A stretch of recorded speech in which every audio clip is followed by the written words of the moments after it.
Hello అండి, నమస్తే. నేను Lakshmi. Welcome to my channel. ఈ వీడియోలో ఎంతో రుచిగా ఉండే టొమాటో పండుమిరపకాయ పచ్చడిని ఈజీగా ఎలా తయారు చేసుకోవాలో చూపించబోతున్నాను. ఈ టొమాటో పండుమిరపకాయ పచ్చడి చాలా టేస్టీగా ఉంటుందని డెఫినెట్గా ట్రై చేయండి. దానికంటే ముందు నా ఛానల్ని సబ్స్క్రైబ్ చేసుకోకపోతే ప్లీజ్ వెంటనే నా ఛానల్ని సబ్స్క్రైబ్ చేసుకోండి. ముందుగా స్టవ్ ఆన్ చేసి కడాయి పెట్టుకుని 2 టేబుల్ స్పూన్ల నూనె వేసుకోవాలి. నూనె కాగిన తర్వాత పండుమిరపకాయల్ని నిలువుగా చీరుకొని వేసుకోవాలండి. అలాగే కొద్దిగా జీలకర్ర, దీంతో పాటు కరివేపాకు కూడా వేసుకోవాలి. వీటితో పాటు వెల్లుల్లి కూడా వేసుకుంటే ఈ టొమాటో పండుమిరపకాయ పచ్చడి చాలా రుచిగా ఉంటుందండి. ఇప్పుడు ఈ పండుమిరపకాయల్ని అలాగే మనం వేసుకున్న వెల్లుల్లి ఏదైతే ఉందో వీటన్నిటినీ కూడా గరిటతో కలుపుకుంటూ వేయించుకోవాలి. చూసారు కదా, మనకి ఇక్కడ పండుమిరపకాయ చక్కగా వేగిపోయిందండి. ఇప్పుడు ఈ పండుమిరపకాయల్ని ప్లేట్లోకి తీసుకొని పక్కన పెట్టుకుందాం. ఇప్పుడు ఇదే కడాయిలో 4 ముక్కలుగా కట్ చేసుకున్న టొమాటోని కూడా వేసుకుందాము. టొమాటోని వేసుకొని 1 స్పూన్ ఉప్పు కూడా వేసుకుందామండి. ఉప్పు కూడా వేసుకున్న తర్వాత నేను ఇక్కడ కొద్దిగా చింతపండు వేసుకుంటున్నాను. ఇప్పుడు ఒకసారి గరిటతో బాగా మిక్స్ చేసుకున్న తర్వాత ఒక 5 నిమిషాలు మూత పెట్టుకుంటే మనకి ఇక్కడ టొమాటో అనేది మెత్తగా మగ్గిపోతుందండి. చూసారు కదా, టొమాటో చక్కగా మగ్గిపోయింది. ఇప్పుడు దీన్ని చల్లారబెట్టుకుందాం కాసేపు.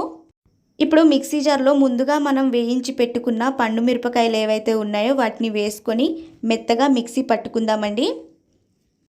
చూసారు కదా, మనకి ఇక్కడ పండు మిరపకాయ ఈ విధంగా మెత్తగా అయిపోయింది. ఇప్పుడు దీన్ని ఒక గిన్నెలోకి తీసుకొని పక్కన పెట్టుకుందాము. అలాగే ఇదే మిక్సీ జార్లో ఇప్పుడు మనం ఉడికించుకున్న టొమాటోని కూడా వేసుకొని ఈ టొమాటోని కూడా మెత్తగా మిక్సీ పట్టుకుందాము. ఈ విధంగా ఇలా మిక్సీ పట్టుకున్న టొమాటో పచ్చడిని ముందుగా మిక్సీ పట్టుకున్న పండు మిరపకాయ పేస్ట్లో వేసుకొని మిక్స్ చేసేసుకుందామండి. ఇలా మిక్స్ చేసుకున్న ఈ టొమాటో పచ్చడిని పక్కన పెట్టేసుకుందాము. ఇప్పుడు ఇదే కడాయిలో 4 టేబుల్ స్పూన్ల నూనె వేసుకొని నూనె కాగిన తర్వాత 1 స్పూన్ ఆవాలు, 1 స్పూన్ జీలకర్ర, అలాగే కచ్చపచ్చగా దంచుకున్న వెల్లుల్లి, వీటితో పాటు 4-5 ఎండుమిరపకాయలు, అలాగే కరివేపాకు కూడా వేసుకొని ఈ తాలింపుని బాగా వేయించుకోవాలండి. తాలింపు ఎంత బాగా వేగితే మనకి ఏ పచ్చడైనా సరే సూపర్ టేస్టీగా ఉంటుందండి. చూసారు కదా, తాలింపు మనకి ఇక్కడ చక్కగా వేగిపోయింది. ఇప్పుడు ఈ తాలింపులో మనం ముందుగా మిక్సీ పట్టుకున్న టొమాటో పచ్చడిని వేసేసుకుందాము. ఎప్పుడైనా కానీ టొమాటో పచ్చడిని తాలింపులో వేసిన తర్వాత కాసేపు మగ్గనిస్తే ఏ పచ్చడైనా సరే చాలా రుచిగా ఉంటుందండి. అందులోనూ టొమాటో పండుమిరపకాయ పచ్చడి ఇంకా రుచిగా ఉంటుంది.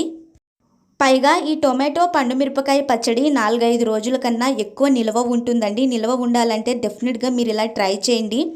ఇప్పుడు పచ్చడి అయితే రెడీ అయిపోయింది. నేను చివరిలో కొద్దిగా ఉప్పు కూడా వేసుకుంటున్నాను. చూసారు కదా, చాలా ఈజీగా అండ్ సూపర్ టేస్టీగా ఉండే టొమాటో పండుమిరపకాయ పచ్చడి రెడీ అయిపోయిందండి.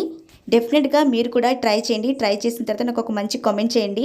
సో ఫ్రెండ్స్, చూసారు కదా, సూపర్ టేస్టీగా ఉండే టొమాటో పండుమిరపకాయ పచ్చడి ఎలా తయారు చేసుకోవాలో. ఈ వీడియో కనుక మీకు నచ్చినట్లయితే షేర్ చేయండి, లైక్ చేయండి. ప్లీజ్ నా ఛానల్ని సబ్స్క్రైబ్ చేసుకోండి.